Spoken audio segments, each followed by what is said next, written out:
Ken Obasi, Leslie here. How you doing? I hope everybody's doing well. And I'm back again just to deal with some energies, deal with what is happening in the ether, in the matrix or whatever. So I'm gonna do a reading.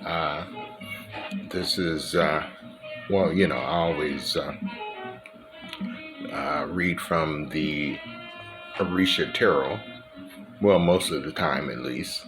And, so I've already shuffled my card and picked some cards. First card I got here is it's called the Six of Water. And during a night of the full moon, the tide is risen high. The moon, the mother par excellence, gives us shelter and protects us in the dark night. Therefore, a mermaid is lying on the water. She was sent by our great mother, Yemaya, who protects our homes and families.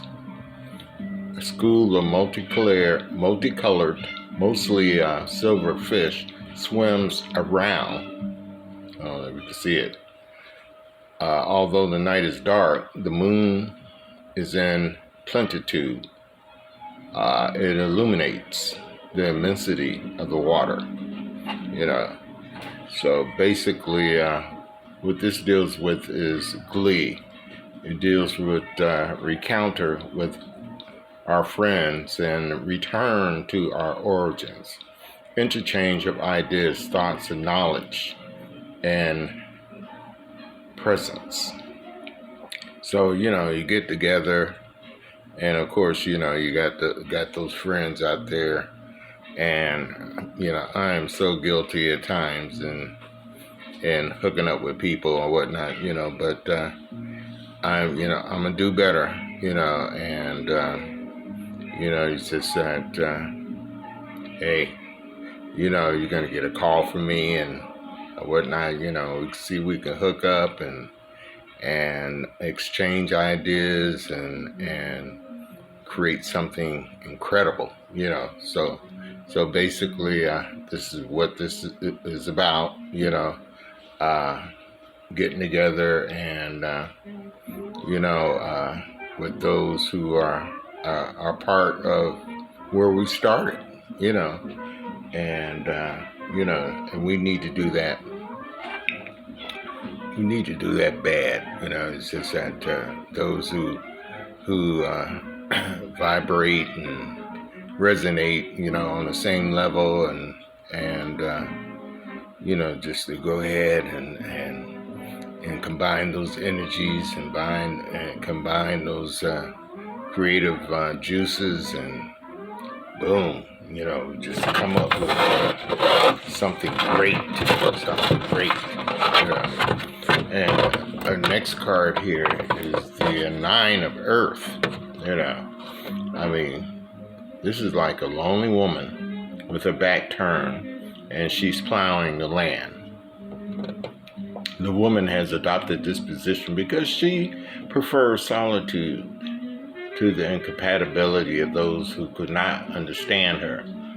For time was running away, and it was necessary to provide for the future. She prefers to go away. She herself, with her wisdom, upon noticing the danger, but without false pride, cultivates a virgin land with love in order to enjoy its fruits later. Deep love for life and all of nature without retaining useless and destructive rancor. So basically, she basically kind of got together and did her own thing, regardless of how people feel, regardless of what people think, but she does it out of love, but that on the good ground are they, which in and an honest and good heart, having heard the word, keep it and bring forth fruit and patience. That's Luke chapter 8:15. So basically, this is, her sowing her seeds regardless, and that's what we should always do, and sow our seeds regardless. It's just that we all got something to give. We all got something to sow. We all have a situation where we can help each other, and because you never know. You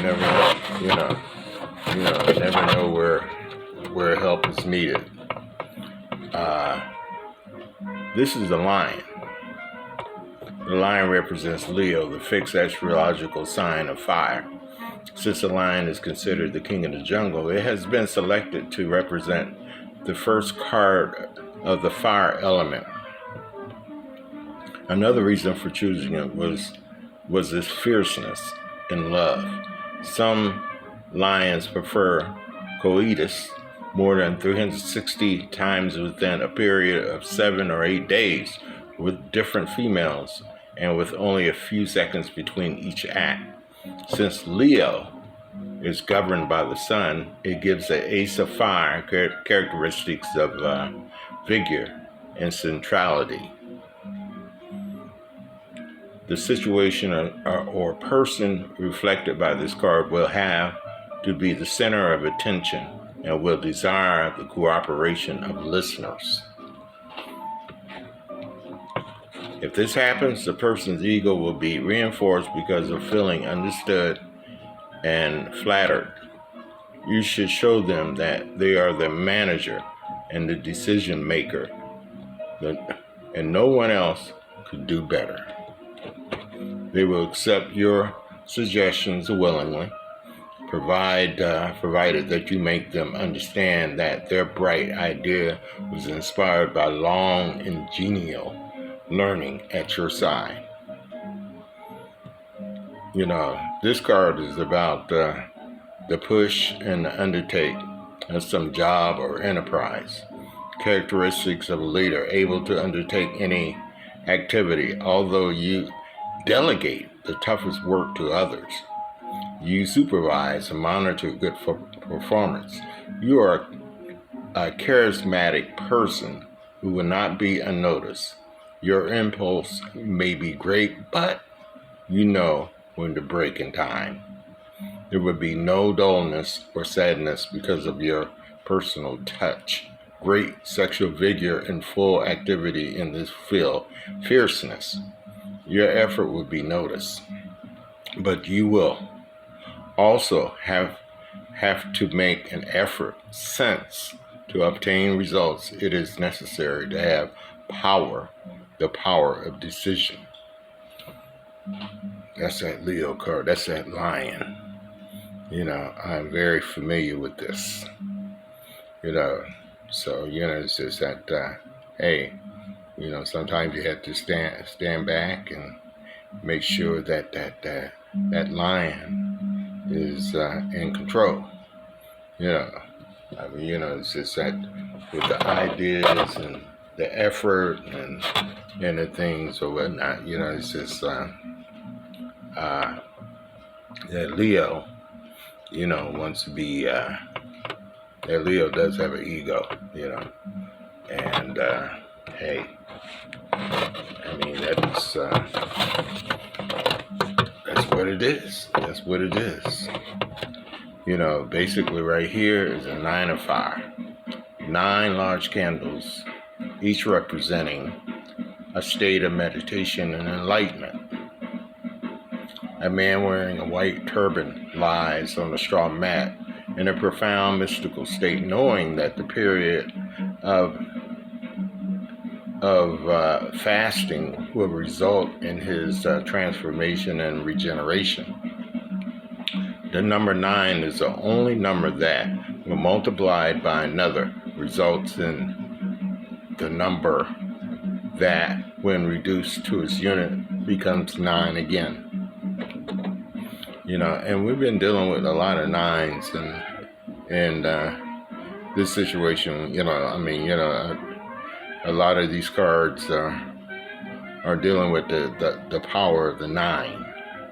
You know, this card basically represents the apparent inactivity because the actions will be more mental or spiritual as you enter a stage of self-improvement during which it is necessary to save energy. For that purpose, it is advisable that you refrain from material things to reach higher levels of consciousness. Abstain from alcohol and sex. So, it's just that basically, sometimes it's just time to go into, to clear out, to clean out, to, level up, to get those cobwebs out the corner and to energize, and there are some things that we need to do in order to get there. You could also compel staying away from certain foods, or whatever, but it is time for that now. It is definitely time for that now. This is fairies and simps.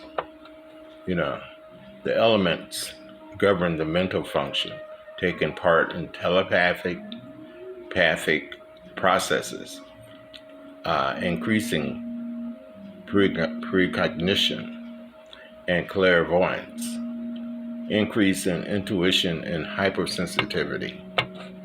This card deals with, it represents an old, mature man or woman who is a dreamer, sensible, melancholic, inspired, a poet, an artist, a teacher, writer, scientist, etc.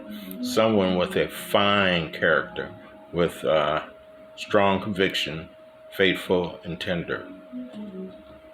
In combination with other negative cards, the process and the false illusions, lost illusions, false prospects with no grounds or future. So basically, this card is dealing with, it's just that a lot of times we be in that state of dreaming, and we don't do anything about it, and but it's just that sometimes we're in that state of being blocked, and without that time, that situation where we could clear our heads and our spirit and go into meditation, and so that these things could come forth, and the things that the creativity, the energy, or whatever, because we all have those energies, and we have to learn within ourselves how to deal with them, and how to make them make them come out. So so basically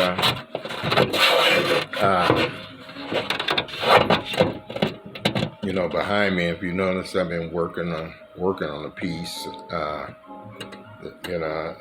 the piece is basically a combination of paint, acrylic, and collage, and it's just that this is Osiris.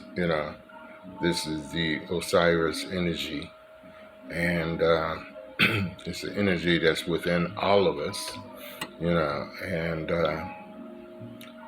it's the energy in which all of us can reach, it's just that, but basically, it's just that he's the energy that about that lords over everything, in terms of intelligence, creativity, whatever, you know. And although, you know, you can just look him up, you know, it's just that he's the Egyptian Pantheon Osiris, you know. So I just want to thank everybody for just spending a little time, you know, it's just that, like I said, you know, I was wanted to read some energies, and you know, I mean, there's so much stuff going on right now, and we just have to, you know, start learning how to transcend and get away from, you know, all the distractions or whatever, you know, and get away from all the stuff that, you know, doesn't apply, you know, and you know, just go ahead and reach down in your heart and start doing those things that will be beneficial, you know, will help somebody else and and yourself as well, you know, to level up. So until next time, this is Ken Obasi, and you know, again, I just hope you're having a great day. We got Mother's Day coming up, you know, and everything. So I just want to holler at and say and give homage to all the great mothers out there, and have a great one. Odabo.